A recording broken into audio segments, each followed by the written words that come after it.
ሻሎም ሻሎም ሻሎም ቤተሰብ እግዚአብሔር አምላክ ሰላም ጸጋ ምሕረት ናይ ክርስቶስ ምስ ኩልኩም እዩ እዚ ንጎ ንካፈሎ ንዝበለጸ መዓልቲ ዝበለጸ ቃል ንካፈሎ ፕሮግራምና እዩ ኩለን መዓልታትና ጽባቀየን ኣብቲ ውሽጥና ዘሎ ቃል ይድምርኮስ ስለዝሎም መዓልትና ዘጸብቕ ኣተሓሳስባና ዝልውጥ ናይ ህይወት ቃል ክንካፈሊና ኣናሃኹም ሰላሐዲን ካብ ሲአርጂ ኢንተርናሽናል ቸርች ስቶክሆልም ስዊድን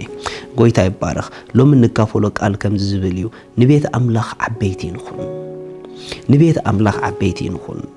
ሓደ ጊዜ ከይተረድአና ገለገለ ሰባት ንቤት አምላኽ ዓበይቲ ኢና ንኾነላ ንቤት አምላኽ ዓበይቲ ትኹኑ እንታይ ማለት እዩ መጽሐፍ ቅዱስ ክዛረብ ከሎ ስለ ቤት አምላኽ ስለ ሕብረት ዕብራውያን 10 ከምዚ ይብል ጥቕሲ 25 እዚ ኸኣታ መዓልትቲኣ ተቐርብ ከም ዘላ ኣጸቢቅኩም ትርእዩ ኣለኹም እሞ ንሕድሕና ንማዓዓድ እምበር ገሊኣቶም ልማድ ከም ዝገብርዎ አኼባና አይንሕደግ ሪኢኹም ገለገለ አኼባ ምሕዳግ ሕብረት ምሕዳግ ቤተ ክርስቲያን ምሕዳግ ልማድ ኮይኑዎም እዩ ንምንታይ ልማድ ኮይኑዎም እንድሕሪልኩምኒ ቤት አምላኽ ንኢሻቶም ንሶም ካፍታ ቤት ዓብዮም ኣብ ተሓሳስቦም እግዚአብሔር ካብ ከምዛ ዓይነት አተሓሳስባ ይሰውረና ቤት አምላኽ ኣብ ልብና አይትናሰና ቤት አምላኽ ኣብ ልብና እንተደኣ ትንእሰና ኮይና ንሕና ነታ ቤት ክንዓብያ እንተደኣ ጀሚርና ብዙሕ ምኽንያታት እንዳገበርና እታ ቤት ንዓና ከምዘይ ትበቅዕ ናብኣ መኻድ ከምዘይ ድሌና ክንሓስብ እንተደኣ ጀሚርና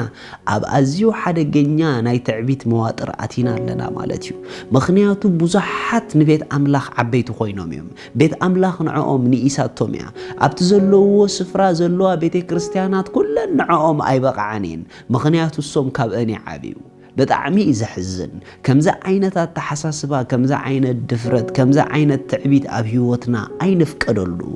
it's impossible ንሕና ነታ ቤት ክንዓብያ ኣይንኽእልን ኢና እታ ቤት ንዓና ዝጠቅም ነገር ኣለዋ እዩ ቤት አምላኽ ዝጠቅም ናይ እግዚአብሔር ሓሳብ ይርከባ እዩ ብምንም ዓይነት መንገዲ ቤት አምላኽ ኣብ ልብና ኣይነቃለላ ንቤት አምላኽ ኣብ ልብና ኣይቀለለና ምኽንያቱ ገለገለ ሰባት ከይተረድአና እዚ ቤት ንልብና ስለዝቆለሎ ብዙሕ ምኽንያታት እንዳሃብና ከምዚኦም እዝሎ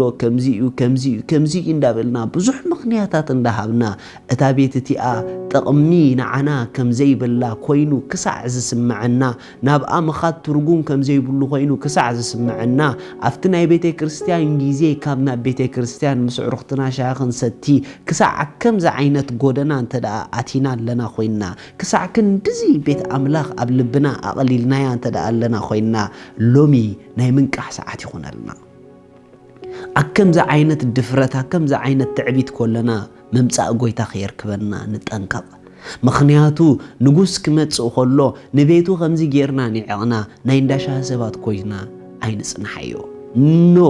ቤት አምላኽ ክብርትያ ቤት አምላኽ ዝጠቅም ነገር ኣለዋ ቤት አምላኽ ሓሳብ አምላኽ ኣለዋ ቤት አምላኽ ሓሳብ አምላኽ ተእንግድያ ብዝተፈላለየ መንገዲ ለውጥ ወላ ዘድልያ እንተኾነ እንዳተለወጠት እኳ ትኸይድ እንተኾነት ነገር ግን እታ ቤት ክብረታ ቀሊል ኣይኮነን እታ ቤት ክብረታ ቀሊል ኣይኮነን ምኽንያቱ ካብ ንጽቡቕ ኣብቲ ቤት ዝርከብ ነቲ ዝርአ ጉድለታት ጥራሕ እንዳጠመትና ንልብና ጸላኢ ከባላሽዎ ዕድል ኣይንሃቦ ንምንታይ ቤት አምላኽ ኣብ ዙርያና ኸሎ ኣብ ገዛና ንዕጾ ኣለና ንምንታይ ቤት አምላኽ ተኸፊቱ ኸሎ ኣብ ገዛና ንዕጾ ኣለና አምላኽ ስለ ዝፈቐዶ ይኮነን ንሕና ንጸላኢ ልብና ዕድል ስለ ዝሃብና እዩ ኣብቲ ቤት ዘይምኻድናኸ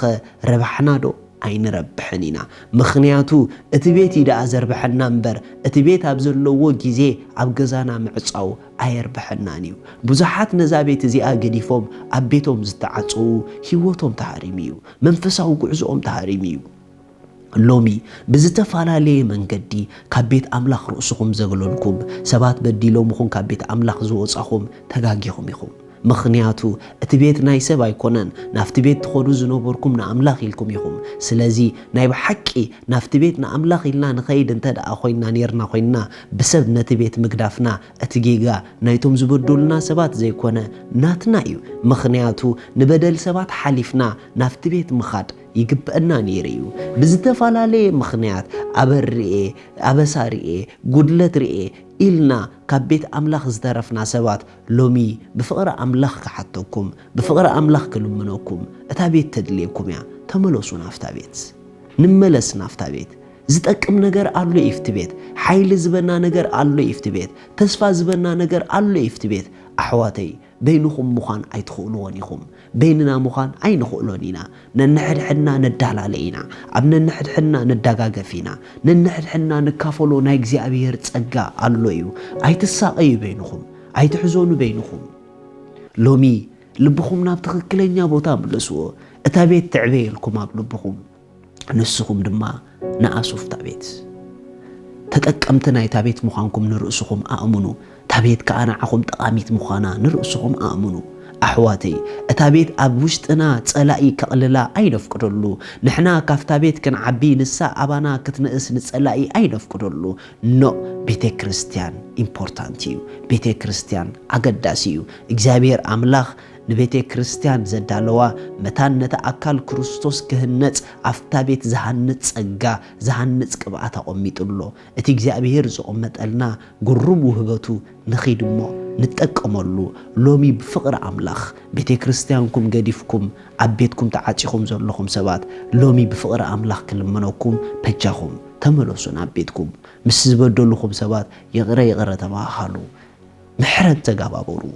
እንተ ደኣ መራሕቲ ኮይኖም በዲሎምኹም ምስ መራሕትኹም እውን ይቕረ ተባሃሉ ናብ ቤትኩም ግን እተው ናብ ኣሕዋትኩም ግን ተመለሱ ርኢኹም ገጽ ኣሕዋት ምስ ረኣና ተሓጎስና እኳ እዩ ዝብል መጽሓፍ ቅዱስ ገጽ ኣሕዋትኩም ኣብ ምርኣይ እኳ ሓጎስ ኣሎ ምስ ኣሕዋትኩም ኣብ ምሕባር እኳ ሓጎስ ኣሎ ሓቢርኩም ጸጋ ኣምላኽ ኣብ ምክፋል እኮ ህይወት ኣሎ ስለዚ ናብ ቤት እግዚኣብሔር ንኺድ ምስ በሉ ንተሓጎስኩ ከም ዝብል ቃሉ ሎሚ ልብኹም ናብ ሓጎስ ኣምጽዎ ናፍታ ቤት ንኽትከዱ ልብኹም ከም ዝሕጎስ ግበሩ ኣሕዋተይ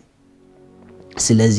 ሎሚ መልእኽቲ ይሕልፈልኩም ኣለኹ ኣብ ገዛኹም ተዓጺኹም ዘለኹም ካብ ቤት ኣምላኽ ልብኹም ተጎዲኡ ወፂኹም ዘለኹም ብምሕረት ኣምላኽ ሎሚ ስምዑዎን እግዚኣብሔር መልእኽቲ ይዝንዓኹም የድልየኩም እቲ ቤት ኣምላኽ ኣሎ ኣብቲ ቤት ዝጠቕመኩም ነገር ኣሎ ኣብቲ ቤት ንኹሉ ነገር ኣወንዚፍኩም ንጥቕምኹም ክትብሉ ተመለሱ ናብ ቤት ኣምላኽ ሽዑ ብዙሕ ነገር ኣብ ህይወት ክትከስቡ ኢኹም እቶም ዝምሕሩ ምሕረት ስለ ዝረኽቡ ኣብቲ ቦታት ዝበደልኹም ምሕረት ጌርኩም ሕቆፍዎም ኣምላኽ ሰማይ ክረድአኩም እዩ ሎሚ ኣብ ቤትኩም ንዘለኹም ሰባት እዚ ቃል ከውፀልኩም በኢየሱስ ስም ካብ ዘለኹም መውፃእ ይኹነልኩም በኢየሱስ ስም ልብኹም ይጸገነልኩም በኢየሱስ ክርስቶስ ስም ሓይልኹም ይተሐደሰልኩም በኢየሱስ ክርስቶስ ስም ናፍታ ናይ መጀመርታ ፍቕርኹም መምላስ ይኹነልኩም በኢየሱስ ክርስቶስ ስም ከምቲ ናይ መጀመርታ ንቤት ኣምላኽ ዝነበረኩም ሃረርታ ብዕጽፊ ኣብ ልብኹም ይመለሰልኩም በኢየሱስ ክርስቶስ ስም ካብ በይንኹም ምዃን ናብ ሕብረት ቤተሰብኩም ናብ ሕብረት ኣሕዋትኩም ናብ ሕብረት ቤተ ክርስቲያንኩም ምእታው ይኹነልኩም ኣሜን ንዝበል ወሰብ ይኹነሉ ኣምላኽ ሰማይ ይባርኽኩም ሎሚ ንጎይታና ኢየሱስ ክርስቶስ ኣብ ህይወትኩም ወሲንኩም እንዳይተቐበልኩም ኣሕዋት እዛ መዓልቲ እዚኣ ንጎይታ ልብኹም ክትቡ ፍቕሪ ኣምላኽ ሓተኩም እቶም ንጎይታ ክትቅበሉ ደወሰንኩም እዛ ጸሎት ምሳይ ጸልዩ እግዚአብሔር ኣቦ ስለ ወድኻ ኢየሱስ ክርስቶስ የመስክነካ ኣለኹ ይኣምን ኣለኹ ኢየሱስ ክርስቶስ ስለ ኃጢአተይ ከም ዝተሰቐለ ዕዳ ኃጢአተይ ኩሉ ከፊሉ ከም ዝፈጸሞ ስለይ ከም ዝሞተ ብሳልሰይቲ መዓልቲ ኣምላኽ ካብ ሞታት ከም ዝተንስኦ ኣብ የማን ኣምላኽ ከም ዝተቐመጠ ይኣምን ኣለኹ ኢየሱስ ክርስቶስ ጎይታይን መድኃኒን እዩ ካብዛ መዓልቲ ንክርስቶስ ብምእማነይ ውሉድ ኣምላኽ ሓድሽ ፍጥረት ኮይነለኹ መንፈስ ቅዱስ ብሽም ኢየሱስ በእምነት ይቀበለካ ኣለኹ አሜን እዚ ኣድጸለኹም ብጣዕሚ እንኳ ሓጎሰኩም በዚ ብታሕቲ ዘሎ ኮንታክት ግበሩና ሰድልኩም ሓገዝ ክንለኸልኩም ኢና ሻሎም